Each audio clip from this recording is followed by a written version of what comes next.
हदफ अहले बैत। सुलह इमाम हसन भी आप पढ़ेंगे, वो इसी चीज़ की कड़ी है। इमाम ने जो सुलह में शराइत लिखाई हैं, पहले शायद कोई बोलता सब अली इब्न अबी तालिब नहीं होता था। मैं कुछ पॉडकास्ट देख रहा था सोशल मीडिया में कि ये शियों का झूठ है। हाँ, अब इब्न अबुल हदीद क्या झूठ बोल रहा है? इतने बड़े बड़े उलमा बोल रहे हैं, क्या वो झूठ बोल रहे हैं? कहा नहीं नहीं, सब अली नहीं होता था। इमाम हसन ने अपनी शराइत में लिखवाया। सुलह की शराइत जब आप पढ़ेंगे, बड़ी पॉलिटिकली, बड़े टेक्निकली इमाम हसन ने वो शराइत लिखवाई। और शराइत में ये था कि आज के बाद किसी मस्जिद में, किसी मिंबर से मेरे बाबा अली को गालियां नहीं दी जाएंगी। और उस बंदे ने नीचे क्या किए? दस्तखत किए। दस्तखत करने का मतलब क्या है कि जो आप कह रहे हो वो क्या है? सही है। मतलब आज तक होता था शराइत में यह कि मैं नहीं करूंगा।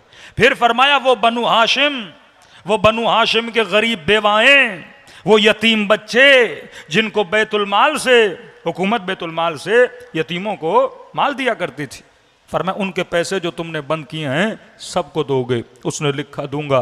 का जो अली के चाहने वाले हजारों की तादाद में कैदो बंद में हैं, उन सबको आज़ाद करोगे? उसने कहा ठीक है, आज़ाद करूंगा। इसका मतलब जो जो इमाम ने लिखा वो मानता गया। मानने का मतलब यही, ये सारे काम में क्या करता था। इसी तरह इमाम हुसैन ने यह स्ट्रेटेजी अहले बैत की है कि दुश्मन अगर वाक़े करबला ना होता, किसको पता चलता कि कितनी दुश्मनी थी आले रसूल से?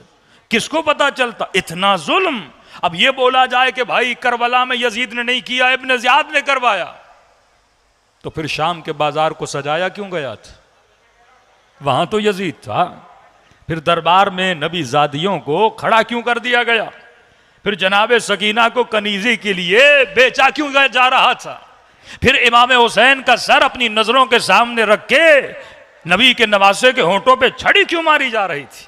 फिर वो शेर क्यों पढ़े जा रहे थे कि लाइबल हाशिम, बनु हाशिम ने अरब के साथ खेल खेला, न कोई वही आई न कोई नबी आया।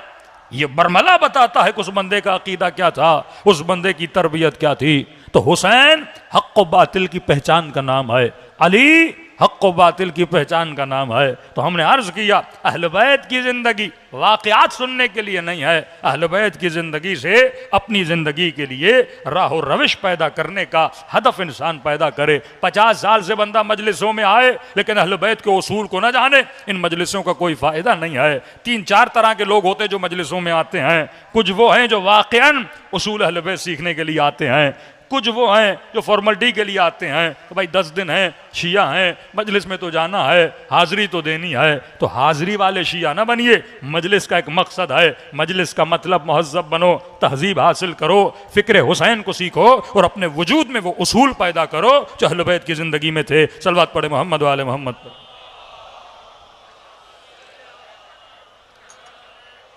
आज एक असल इमाम हुसैन की ज़िंदगी का बयान करेंगे जो बारिज़ तरीन, जो खुल्लम खुल्ला, जो अहले बैत की ज़िंदगी में, उनके अफ़आल में, उनके रफ्तार में नज़र आता था।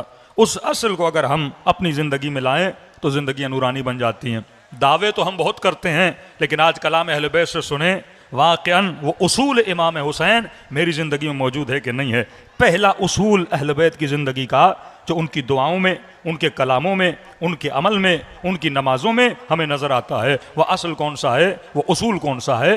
अहले बैत परवरदिगार आलम के खौफ से सरशार थे। मौला की दुआओं में यह नज़र आता है, उनके अमल में यह नज़र आता है। और कुरान में खुदा इंसान को यह ऐलान करता है कि जिसके दिल में खुदा का खौफ होता है वो फिर अल्लाह के बंदों से नहीं डरता, फिर वो बंदों के खौफ से आज़ाद हो जाता है। ला खौफुन अलैहिम वला हुम यहज़नून, उनके दिलों में न खौफ होता है न कोई गम होता है। मैं जवानों को एक छोटी सी मिसाल दूंगा। मसलन वो बंदा जो कानून की परवाह करता है, मसलन आप ट्रैफिक के रूल्स की परवाह करते हो, कानून पर आप अमल पे रहो, आप गाड़ी बाहर लेकर जाओगे, लाइसेंस अपने साथ है, गाड़ी के कागजात आपके साथ हैं, हाईवे पे चल रहे हो, स्पीड का आप सही से ख्याल कर रहे हो। तो जो बंदा कानून से डरता है फिर वो पुलिस वाले से नहीं डरता।